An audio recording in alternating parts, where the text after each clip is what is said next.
पैसा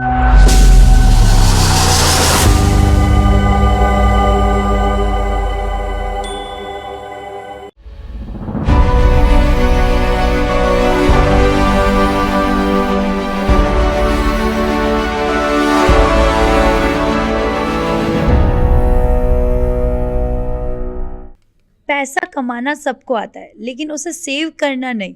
नमस्कार, मैं हूं भावना शर्मा। आप देख रहे हैं लोकमत राजस्थान का स्पेशल प्रोग्राम वेल्दी वेंसडे, जहां हम बातें करते हैं आपकी सेविंग से रिलेटेड, मनी इन्वेस्टमेंट से रिलेटेड। और यही बात करने के लिए आज हमारे साथ है एक्सपर्ट मिस्टर देवेंद्र सेठी, जो है फाइनेंशियल प्लानर। सर, सबसे पहले मैं आपसे ये पूछना चाहूँगी कि सेविंग्स आज के टाइम में कितनी इम्पोर्टेंट है। क्वेश्चन बहुत अच्छा है सेविंग्स के रिगार्डिंग, बट सेविंग्स को आप ऐसे लीजिए कि बिना सेविंग्स के लाइफ पॉसिबल नहीं है। खास करके आज के टाइम में हम देखें तो न्यूक्लियर फैमिलीज का कंसेप्ट है। पहले क्या होता था, जॉइंट फैमिलीज होती थी, घर में एक दो मेंबर सेविंग्स नहीं भी करते थे या अर्निंग नहीं भी करते थे तो फैमिली सपोर्ट होता था। बट अब जैसे जैसे न्यूक्लियर फैमिलीज हो रही हैं, कई तो नई जनरेशन में हम बात करें, लोग सिंगल रहना प्रेफर करते हैं। तो उस केस में हमारे पास कोई बैकअप नहीं है। और सेविंग्स हमें क्यों चाहिए? इमरजेंसी पॉइंट ऑफ व्यू से कभी ऐसा आ जाए, आज हम अर्निंग है बट हम मंथ टू मंथ जी रहे हैं, बट कभी ऐसा भी होगा, जॉब लॉस होगा, कोई इलनेस आ गई लंबे टाइम के लिए, तो सेविंग्स का बैकिंग अप होना आपके लिए बहुत, जिसको हम बफर कह सकते हैं। जैसे हम एग्जांपल दे तो हम एक कहानी सुनते थे कि चींटियां धीरे धीरे करके, जैसे होता है ना, समर्स में मेहनत करती हैं, अपने लिए खाना जोड़ती हैं, क्योंकि विंटर्स आएंगी तब उनके पास वो खाना होना चाहिए, इनफ स्टोरेज होना चाहिए। सेम सेविंग्स इंसान के लिए ज़रूरी है। सही है। सर, एक बात बताइए, सेविंग्स और इन्वेस्टमेंट में क्या डिफरेंस है? मैम, सेविंग्स और इन्वेस्टमेंट्स में सबसे बड़ा डिफरेंस ये है कि सेविंग्स आपका इनिशियल स्टेप है, पहला कदम जो हम बात करें। कि अगर मैं ऐसे बात करूं कि आज आप सपोज जॉब कर रहे हैं, आप अर्निंग कर रहे हैं, तो पहले आपके पास 5-6 महीने का अमाउंट सेविंग्स में होना चाहिए। कैसा होना चाहिए? सेविंग्स को उस चीज़ को बोलेंगे जो आपको कभी आधी रात को भी ज़रूरत पड़ जाए, जिस पैसे को आप टच कर पाए, वो आपका सेविंग्स वाला पार्ट हो गया। एंड अगर आप इसको ऐसे लीजिए कि शहर में ही आपको आसपास कहीं जाना है, सिटी के अंदर ही आपको कहीं ट्रैवल करना है, और आप चाहे ऑटो पकड़ेंगे चाहे आप रिक्शा पकड़ेंगे, उसमें आप स्पीड मैटर नहीं करेगी, क्योंकि आपको पता है ट्रैफिक होगा सिटी के अंदर, इजीली पहुंच जाए, है ना। पर सेम चीज़ इन्वेस्टमेंट्स में भी होती है। सेविंग्स के अंदर क्या हो गया, आपको इंटरेस्ट रेट्स वगैरह नहीं देखने, आपको सेफ्टी देखनी है। अगर मैं शहर के अंदर 60 से ऊपर की स्पीड पर गाड़ी चलाऊंगा तो एक्सीडेंट की प्रोबेबिलिटी ज़्यादा है, तो हमें उसमें इंटरेस्ट रेट्स नहीं देखने। तो सेविंग्स में भी हम यही करते हैं, हमें ये नहीं देखना हम कितना कमा रहे हैं उस पर। आप बैंक का ब्याज ले लीजिए, चाहे कम हो, तो मुझे अगर आधी रात को जरूरत पड़ी तो मेरा बैंक का एटीएम ही मेरा सबसे अच्छा दोस्त है। आजकल वैसी फ्रेंडशिप्स नहीं रही हैं कि कोई आपको आधी रात को फाइनेंशियली हेल्प कर पाए। कई बार होता है कि हम इंडिपेंडेंट हैं, अपने पेरेंट्स से पैसा नहीं मांग सकते इमरजेंसीज के लिए। तो सेविंग्स पहला कदम है। आपके पास अच्छा सेविंग्स अमाउंट हो गया है, इमरजेंसी हो गया 6-7 मंथ्स का। सेकंड स्टेप इज इन्वेस्टमेंट्स, जिस पे आप अर्निंग करेंगे। वहाँ आपको ये देखना है कि आप कितना कमा रहे हैं, पैसे से पैसा कैसा बना रहे हैं, वो इन्वेस्टमेंट्स हो गए। सर, आपके अकॉर्डिंग इंडिया के अंदर लोग कितना अवेयर है सेविंग्स को लेके? इंडिया के अंदर मेरे ख्याल से अवेयरनेस पहले बहुत ज़्यादा थी सेविंग्स को लेके। यहाँ अभी हम बिल्कुल रिवर्स जा रहे हैं। अगर आप बात करें हमारे पेरेंट्स वाली जनरेशन या उनके पेरेंट्स वाली जनरेशन, तब पैसा कमाने से 60s या 70s की एरा की बात करें तो पैसा कमाना बहुत मुश्किल था। इवन ग्रेजुएट होना बहुत बड़ी बात होती थी। 80s का दौर आया, तब एक टाइम ऐसा था कि नौकरियां नहीं मिलती थी। जो जितनी जॉब में है, जितना मिल रहा है वो, तो इसलिए उनको एक चीज़ समझ में आई, उन्होंने इतना वो वाला एरा देखा है जो होता है ना, अपॉर्चुनिटी ज़्यादा नहीं होती थी। तो वो लोग क्या करते थे, सेविंग्स पे बहुत फोकस करते थे। जो कमा लिया सेव ज़्यादा करो। घर में 5 लोगों का परिवार है, कमाने वाला एक ही है, तब भी आप देखेंगे कम कमाई में भी उनका गुजारा चल जाता था। फिजूल खर्चे नहीं करने, सेविंग्स पे फोकस था। तो मुझे लगता है सेविंग्स की अवेयरनेस पहले बहुत थी, वैल्यू थी। आज के टाइम पे क्या हो गया है, अपॉर्चुनिटी ज़्यादा है, हमें पता है, कमाना आसान हो गया पहले के कंपैरिजन। ऑनलाइन आप कई चीज़ें कर सकते हैं इनकम पॉइंट ऑफ व्यू से। जॉब्स, आप बहुत ज़्यादा अपॉर्चुनिटीज़ है हमारे पास जॉब्स के अंदर भी। तो उस वजह से अब क्या हो गया कि सिनेरियो ऐसा हो गया कि लोग सेविंग्स उतनी तवज्जो नहीं दे रहे। जो हम कहते हैं ना कि like YOLO, you only live once, वो वाला कंसेप्ट आजकल इन है ज़्यादा। तो उस कंपैरिजन से लोग अब सेविंग्स को ना फोकस करके सोचते हैं कि आज ही जी लेते हैं जितना जीना। एंड दूसरा ये भी आ रहा है कि आई थिंक इसके अंदर सेकंड बड़ा हाथ जो है वो ड्यू टू सोशल मीडिया, जो लाइव कंपैरिजंस दिखते हैं, हमें वैकेशन पे भी जाना है, हमें दूसरों को इम्प्रेस करने के लिए चीज़ें खरीदनी है। गैजेट्स इतनी जल्दी जल्दी आ रहे हैं, मुझे नीड नहीं है बट मुझे हर 2 साल में फ़ोन अपग्रेड करना है या हर साल फ़ोन अपग्रेड करना है। तो कई चीज़ें ऐसी हो गई हैं इसकी वजह से सेविंग का कंसेप्ट कम हो गया, हम कंज्यूमरिज्म की तरफ बढ़ रहे हैं। सर कुछ लोग ऐसा बोलते हैं कि लाइक हम पैसा ऊपर तक थोड़ी लेके जाएंगे, पैसा साथ थोड़ी जाएगा, तो उस पे आपका क्या कहना है? ये क्वेश्चन बहुत बार आता है, तो मैं इसको एक एग्जांपल आपको देता हूँ। आप कभी फ्लाइट में ट्रैवल करते हैं, अगर आपको फ्लाइट में ट्रैवल करने के लिए बोर्डिंग पास मिलता है। ट्रू। अब वो बोर्डिंग पास की वैल्यू, सपोज ऐसे लेते हैं आप दिल्ली से मुंबई फ्लाइट में जा रहे हैं, तो जब आप दिल्ली एयरपोर्ट पे होंगे तब उस बोर्डिंग पास के बिना आपको एंट्री नहीं होगी। जब आप मुंबई में लैंड कर गए तब उसके बाद उस बोर्डिंग पास की कोई वैल्यू नहीं है। तो आप लाइफ को भी फ्लाइट की तरह ही समझिए, जो बोर्डिंग पास है वो हमारा एक्चुअली पैसा ही है, कि उसका गुजारा करने के लिए हमें वो बोर्डिंग पास, उस फ्लाइट में चढ़ने के लिए हमें वो बोर्डिंग पास चाहिए। अब ज़रूरी नहीं है कि आप फ्लाइट में हो, आप ट्रेन में भी हो तब भी टिकट चाहिए, आप इकोनॉमी क्लास में जा रहे हैं, बिजनेस क्लास में जा रहे हैं, ये डिपेंड करता है आपका बोर्डिंग पास कैसा है। तो लाइफ में हाँ, उसके बाद जब हम उतर जाएंगे, जब इस लाइफ में नहीं रहेंगे, तो डेफिनेटली उस पैसे की वैल्यू नहीं है, बट वो जीने के लिए तो हमें पैसा चाहिए डेली बेसिस पे। ट्रू। सर शॉर्ट टर्म और लॉन्ग टर्म इन्वेस्टमेंट्स क्या होते हैं और कौन सा बेटर है? देखिए, शॉर्ट टर्म और लॉन्ग टर्म इन्वेस्टमेंट से पहले मैं थोड़े से कंसेप्ट क्लियर करूंगा यहाँ पे। जो भी चीज़ आपको नीड में शॉर्ट टर्म में चाहिए उसको हम सेविंग्स बोलेंगे।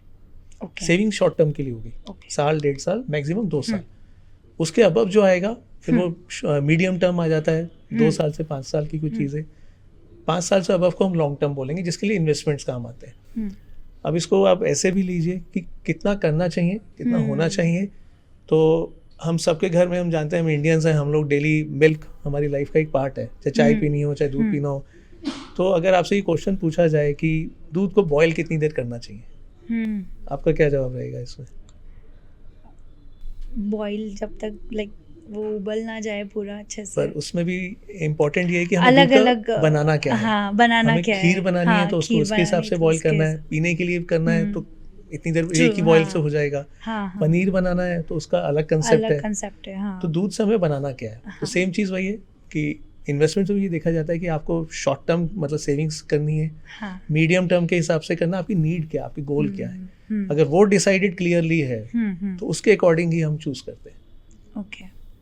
ओके सर, आज के टाइम में ना हाई इंटरेस्ट सेविंग अकाउंट या फिर फिक्स डिपॉजिट या म्यूचुअल फंड्स, इन तीनों में से सबसे बेटर इन्वेस्टमेंट क्या है?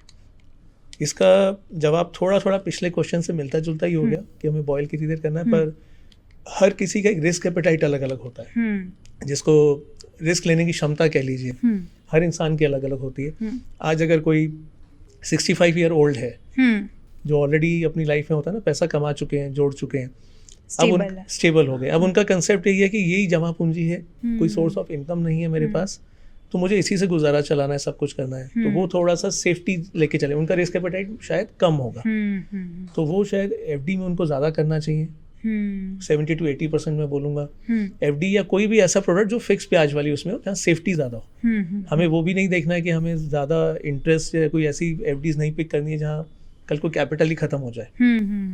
थोड़ा सा पैसा उनको हाइब्रिड फंड्स या शेयर मार्केट वाली स्कीम जिनमें बहुत माइनर सा हो, वहाँ जाना चाहिए। क्यों ज़रूरत है तब भी रीज़न, क्योंकि आपने एक टर्म सुना होगा, वो टर्म बहुत इंपॉर्टेंट है, जिसको हम इन्फ्लेशन भी कहते हैं या महंगाई दर बोलते हैं।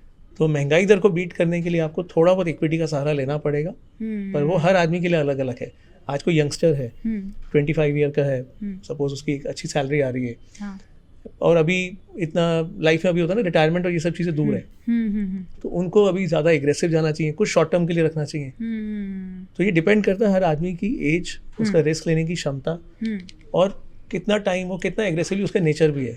मेरे एक इन्वेस्टर हैं, उनकी एज है 85 ईयर ओल्ड, पर हम सारा पैसा ये एग्रेसिव फंड्स में लगाते हैं। रीज़न क्योंकि उनको अपने लिए वो पैसा नहीं चाहिए, वो पैसा जोड़ रहे हैं अपने पोते के लिए। तो ही वांट्स कि उस पर अच्छा रिस्क लेके हम जाएं, तो रिटर्न का रिवॉर्ड भी वैसा ही आए। तो ये डिपेंड करता है हर पर्सन टू पर्सन कि आपका रिस्क लेने की क्षमता कैसी है, और वही होना चाहिए कि आज आप हाईवे पे स्पीड 120 की अलाउड है, पर इसका मतलब ये नहीं कि मैं 120 पे गाड़ी चलाऊं। मैं 80-90 में कंफर्टेबल हूँ, तो मैं 80-90 पे चला सकता हूँ। कोई 120 में अच्छा कंफर्टेबल है, वो 120 पे चलाए। हर आदमी की क्षमता अलग अलग है। तो सर अगर यंगस्टर्स की बात करें जी। तो यंगस्टर्स क्या गलतियां कर रहे हैं इन्वेस्टिंग के अंदर? मुझे लगता है मैम कि यंगस्टर्स थोड़ा सा फंडामेंटली उतने क्लियर नहीं है। उसका सबसे बड़ा रीज़न क्या है? सबसे बड़ी चीज़ जो हम पहले भी एक बार अभी हमने बात करी, एक सबसे बड़ा इशू यही आ रहा है कि आज उनको ये क्लैरिटी नहीं है कि मुझे पैसा डालना कितने देर के लिए है, क्योंकि सब इंस्टेंटली चाहिए कि मुझे आईफोन आज चाहिए, मुझे कार आज चाहिए। True. अब उसके लिए वो क्या करते हैं? इजी मनी ढूंढते हैं। इजी मनी के अंदर प्रॉब्लम यही आती है कि जब आप एग्रेसिवली फिर आप देखते हैं जहाँ से इजी मनी मीन्स कि मुझे ब्याज जल्दी से जल्दी मिले, तो आप ट्रेडिंग, क्रिप्टोज ऐसी चीज़ों में एंटर जाते हैं। मैं उसकी बुराई नहीं कर रहा हूँ ट्रेडिंग में भी, पर प्रॉब्लम क्या है, जो चीज़ आपको आती नहीं है वो सबसे बड़ी रिस्क फैक्टर वाली चीज़ है। नितिन कामत जी जो जीरोधा के फाउंडर रहे हैं, उनका एक स्टेटमेंट था कि लेस देन 1% लोग हिंदुस्तान में ट्रेडिंग में पैसा बनाते हैं। ये स्टेटमेंट वहाँ से आया है जो ट्रेडिंग का सबसे बड़ा प्लेटफॉर्म के ओनर है, जो फाउंडर है। तो ये सोचने वाली चीज़ है, पर स्टिल लोग उसके अंदर जाते हैं। लोगों को लगता है कि सुबह से शाम में शायद इजी पैसा बन जाए। पेशेंस मुझे लगता है बहुत ज़रूरी है। और उसका सबसे बड़ा प्रॉब्लम ये भी है कि करियर में भी अगर आप सेम चीज़ देखें, आज आप करियर में भी एक्सपर्ट कैसे बनते हैं? जब आप शुरू के 5 साल अगर लगाएंगे, ग्रोथ स्लो होती है, तो उसके बाद धीरे धीरे होती है। तो इन्वेस्टमेंट्स में भी उसको कंपाउंडिंग के लिए टाइम चाहिए। सेम करियर में होता है, सेम इन्वेस्टमेंट्स में है। तो यंगस्टर्स को बस एक यही है कि थोड़ा पेशेंस रखिए, पेशेंस नहीं है, एंड इनकम बढ़ाने पे फोकस करिए, क्योंकि आपका सबसे इम्पोर्टेंट सोर्स वेल्थ बनाने का वो आपकी इनकम है। तो आपकी इनकम कैसे बढ़ेगी? जब आप अपना स्किल सेट बढ़ाएंगे। तो इंस्टेड ऑफ वो पैसा आप ट्रेडिंग में डालने की जगह अगर हर महीने थोड़ा सा बजट रखें कोई नई कोर्सेज करने के लिए, जिससे आपका स्किल सेट बढ़े, तो आपकी इनकम ऑटोमेटिकली बढ़ेगी। और इनकम बढ़ेगी तो आप सेविंग्स अपने आप बढ़ा सकते हैं। सही है। ये पूरा सर्कल है। सेविंग्स बढ़ेगी तो आप इन्वेस्टमेंट्स ऑटोमेटिकली जल्दी करेंगे। ओवर द टाइम इन्वेस्टमेंट से आप इतनी वेल्थ क्रिएट कर लेंगे कि जिससे आपको एक ऐसी सोर्स ऑफ इनकम आ जाए कि जिस दिन आपकी इतनी इनकम आ जाए अपने एसेट से कि आपकी सैलरी इनकम के बराबर हो गई, तो आपको काम करने की ज़रूरत नहीं है, जिसको हम फाइनेंशियल फ्रीडम बोलते हैं। वाह। सर आप बताइए कि आपको क्या लगता है फाइनेंशियल एजुकेशन जो है वो स्कूल्स और कॉलेजेस में कंपलसरी होनी चाहिए? बहुत ज़रूरी है, मुझे लगता है बहुत इंपॉर्टेंट है। और ये सिर्फ इंडिया में नहीं, ये वर्ल्ड ओवर सिनेरियो ऐसा है कि इवन मैं कई टीचर्स लेक्चरर से भी मिलता हूँ, फाइनेंशियल कंसेप्ट क्लियर नहीं है। मैं नाम नहीं बोलना चाहिए, बट मैं इंडिया के ऐसे ऐसे इंस्टीट्यूट्स के पढ़े हुए लोग हैं मेरे पास, IITians हैं, IIMs से पास आउट हैं, स्टिल पर्सनल फाइनेंस पे कोई फोकस नहीं करता। मैं वापस बोलूँगा, instead of investing, personal finance हर किसी को आना चाहिए, पढ़ाना चाहिए। अब पर्सनल फाइनेंस के अंदर ये बहुत इंपॉर्टेंट चीज़ें हैं कि आपके ऊपर लोन कितना लेना है आपको सेविंग्स कितनी करनी चाहिए। आपकी इनकम मैटर नहीं करती। जो इंसान 10,000 भी कमाता है, वो भी अगर 1,000 रुपये जोड़े लंबे टाइम के लिए, उससे भी वो वेल्थ क्रिएट कर सकता है। तो पर्सनल फाइनेंस बहुत इंपॉर्टेंट सब्जेक्ट है, जो मुझे लगता है कि अभी कुछ स्कूल्स में शुरू कर दिया है, बट थोड़ा सा लेट है, ठीक है, स्टिल शुरू करा है। बट जिन्होंने नहीं किया, I think it's high time कि उन्हें ये स्टार्ट करना चाहिए। बिल्कुल, क्योंकि बिना पर्सनल फाइनेंस के पॉसिबल नहीं है। It's not possible, right. Sir कुछ बुक्स या कोर्सेज अगर आप हमारे ऑडियंस को रेकमेंड करना चाहें? जैसे कुछ बुक्स हैं जिससे मुझे लगता है कि मेरी लाइफ में बड़ा इम्पैक्ट हुआ है। एक टोटल मनी मेकओवर है डेव रैमसे की, साइकोलॉजी ऑफ मनी है मॉर्गन हाउसेल की, रिच डैड पुअर डैड है, वो पढ़नी चाहिए। मुझे लगता है कि बेसिक बुक्स हैं जो हर किसी को पढ़नी चाहिए। इसके अलावा आप कई ब्लॉग्स पर्सनल फाइनेंस के ऊपर बहुत अच्छे अच्छे ब्लॉग्स हैं, आप उसके ऊपर पढ़िए। सच में अगर पर्सनल फाइनेंस आपका ठीक हो गया तो आपकी आधी लाइफ सॉर्टेड है, क्योंकि 80% प्रॉब्लम्स जो लोगों की लाइफ में है वो मनी मैनेजमेंट की है। एक अभी मैं डेटा पढ़ रहा था, उससे बड़ा वो था कि 80% या 85% जो हस्बैंड वाइफ के बीच में आर्ग्यूमेंट होते हैं, उसका मेजर रीज़न पैसा होता है, money is the main thing. Very true. तो अगर वो चीज़ें क्लियर है, घर में बजटिंग प्रॉपर हो रही है, दोनों मिलके डिसाइड कर रहे हैं कितना खर्चा कहाँ होना चाहिए, तो लाइफ सबकी बहुत सॉर्टेड हो जाएगी। तो मैक्सिमम ब्लॉग्स अगर सबको पढ़ना है तो पर्सनल फाइनेंस में बोलूँगा एक अच्छा टॉपिक है, बहुत डाइवर्स टॉपिक है। सर एक टिप, गोल्डन टिप जो आप हमारी ऑडियंस को देना चाहते हैं, सारे क्लासेस, सारे वर्क के लिए जो फाइनेंशियल इंटेलिजेंट कर सके उन्हें? मैं 2 दूंगा। पहला तो है कि कम से कम लाइफ में कोशिश कीजिए कि 20% सेविंग्स तो करनी है। जितना आपकी भी जितनी भी टेक होम इनकम है कम से कम 20% बचाना है। सेकंड है आप 50-30-20 का फॉर्मूला याद कर लीजिए। 50% आपकी इनकम का अपनी नीड्स पे खर्च करिए, 30% वॉन्ट्स आ गई, जैसे मुझे डाइनिंग करने के लिए बाहर जाना है, क्योंकि एंजॉय करना भी जरूरी है, ऐसा नहीं कि सबको सेविंग्स ही करें। 20% आप अपनी सेविंग्स पे करिए। अब ये रेशो आगे जाके अलग अलग हो सकता है। जब इनकम बढ़ जाती है तो नीड्स पे 50% खर्च नहीं होता, तो आप नीड्स पे शायद 40 कर देंगे।